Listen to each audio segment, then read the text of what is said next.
Namaste, and welcome to 50 Shades of Great. Come to your senses with me. I'm Kee McGraw. I'm a doctor of health theology, and as such, I am thrilled to present you with these 50 tools with which you can utilize your senses to bring yourself evermore to your own particular greatness. In this way, healthcare professionals might also be able to utilize these tools in working with your clients as well as your students. You are welcome to continuing education hours for your time spent here, and for those healthcare professionals who are interested in receiving a certificate of completion for the efforts that you're about to make, stay tuned for further details online. Fire, heart.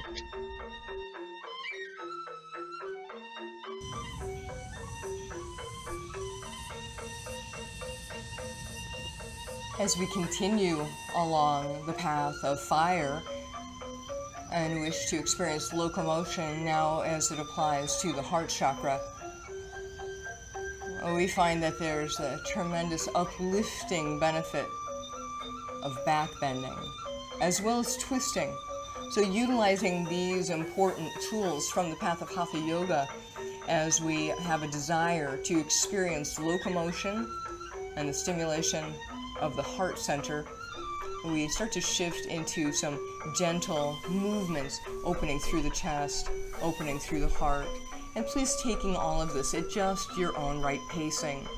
So as you are comfortably clad and you are able to move gently, first simply start with some circling of the shoulders.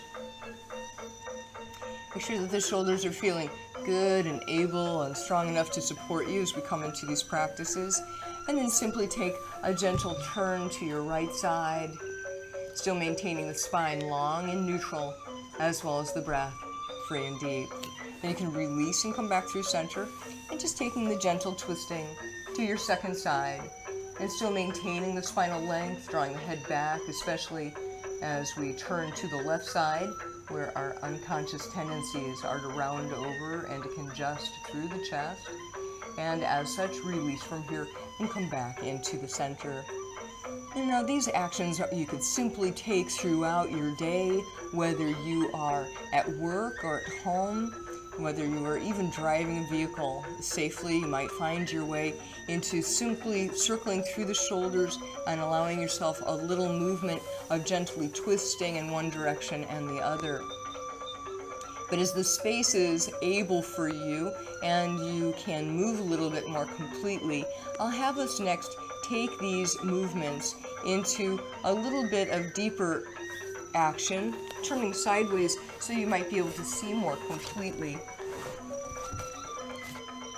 Using my hands behind the hips and knowing that the shoulders are comfortable and able to move, I'll slide the shoulders down the back and lift up my chest, lifting my heart, taking my eye gaze upward in this gentle and supported back bend.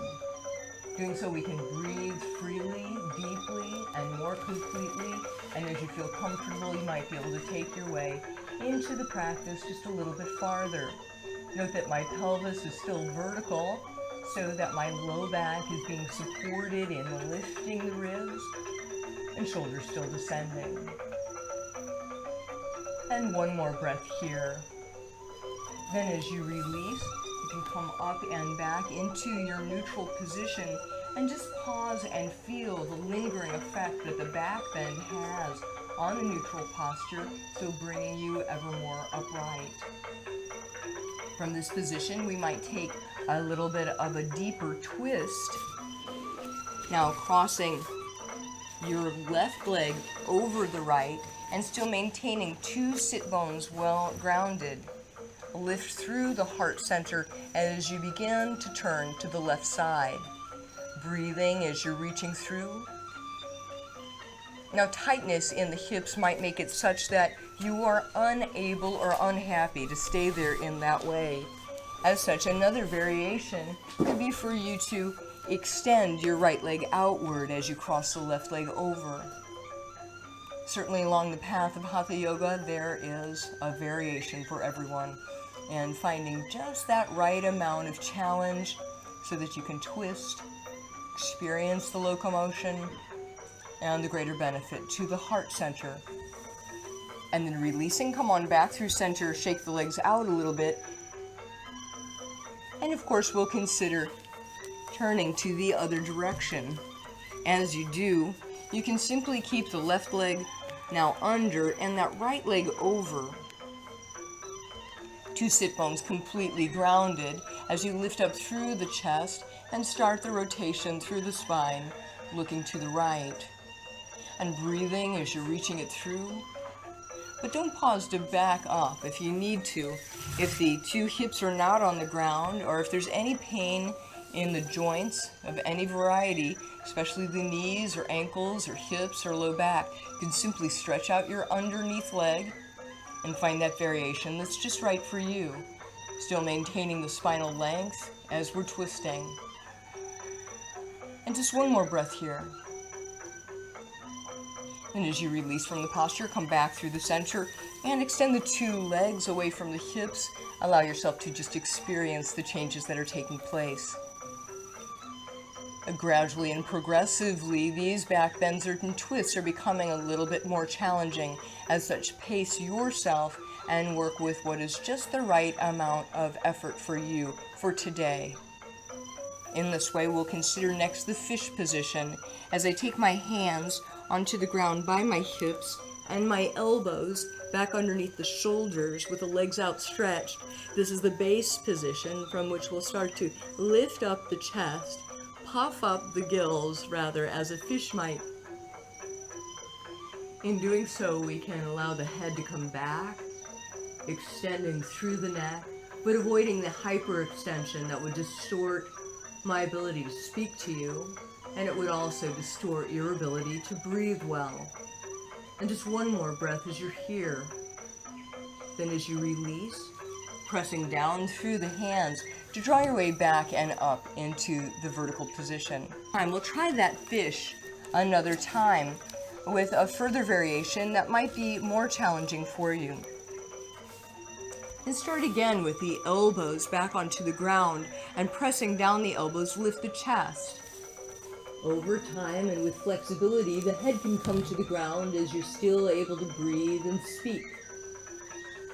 This again allows us to know that the throat is open, that the neck vertebrae are spacious, and with such we might be able to develop into another kind of fish entirely, lifting the arms and legs into the parallelogram of what the fish scales might be oriented as, and still breathing as we open through the gills. And one more breath like this. Then as you release from the position, again, you could press down through the elbows or the hands to lift your way back upright. And pause to notice the effects of these gentle and specific ways to locomote, to stimulate the fire in the body, and doing so for the benefit and the opening of the heart.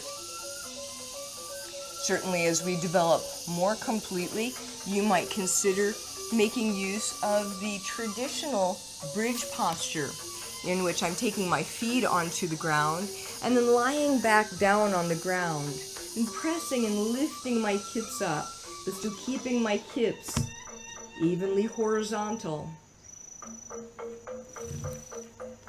Then releasing, drawing your way back down into the ground and pausing to experience the effects.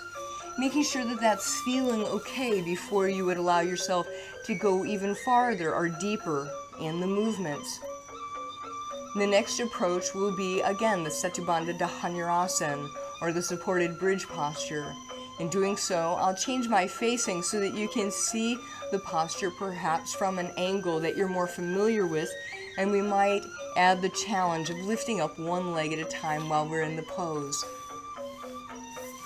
So finding your way onto the ground with the feet in by the hips, you'll press and lift up the hips, walking one shoulder at a time underneath you and untucking the chin so the neck is nice and neutral, Still allows me to speak, and with it to breathe completely, which is what we're after. And then from here you can take one leg up to the ceiling and then lower the leg so that the two knees are evenly horizontal and the hips are square. This is more challenging to the core even as we continue to open the heart. Then we'll release and reverse it to the second side. In doing so, keeping the two knees together as the hips stay squared, even as now the left foot is off the ground.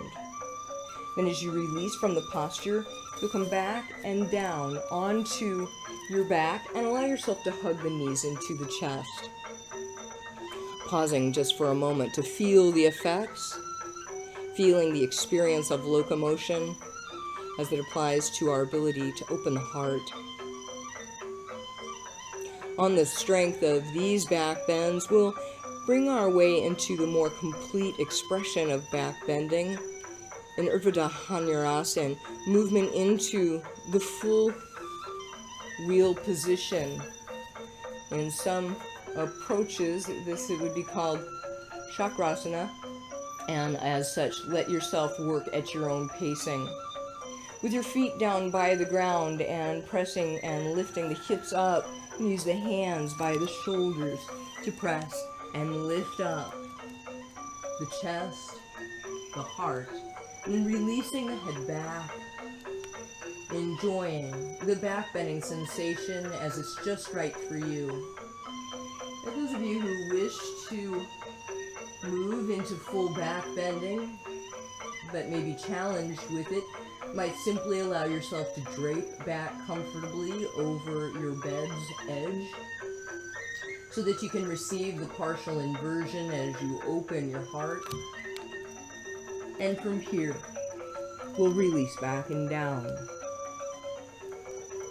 Once you're on your back, again, draw the knees back into the chest and make sure that all is well. And of course, the traditional way to take care of the back after back bending, which opens the heart, is to find your way into a reclined twist, with the right knee staying in by the chest, cross the right knee to the left. Head and eyes can turn and look back to the right. Now in this unusual variation of the reclined twist, I'm using my right hand on my left foot, deepening my left quad stretch, and you may or may not wish to take that variation.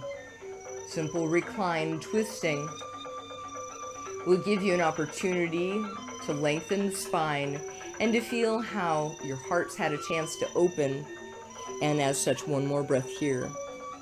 Then we'll release and we'll start to locomote into the second direction. With the left knee into the chest, we'll cross the left knee over to the right. And with my left hand on my right foot, I'm getting a little deeper quad stretch through that right side, and also a little psoas stretching. Turning my head and eyes back to the left, I'm concluding that spiral all the way through the spine to assess how it is that the whole back's doing after the back bending. And one more breath here.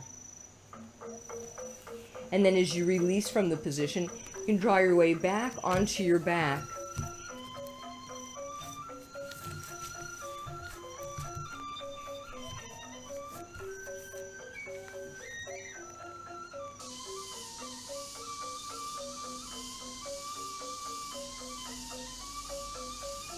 And now allow yourself to rest onto your back, lying down.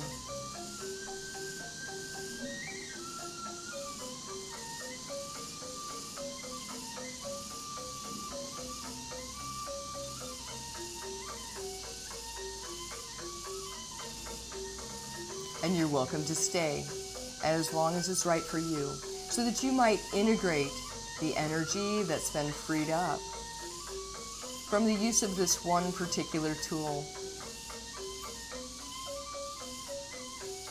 And once you've concluded, allow yourself to come back up into the vertical position. Pause to notice the changes that have taken place in your body, mind, and spirit. And as you do so, join me as we offer our voices in gratitude to the path. Inhaling.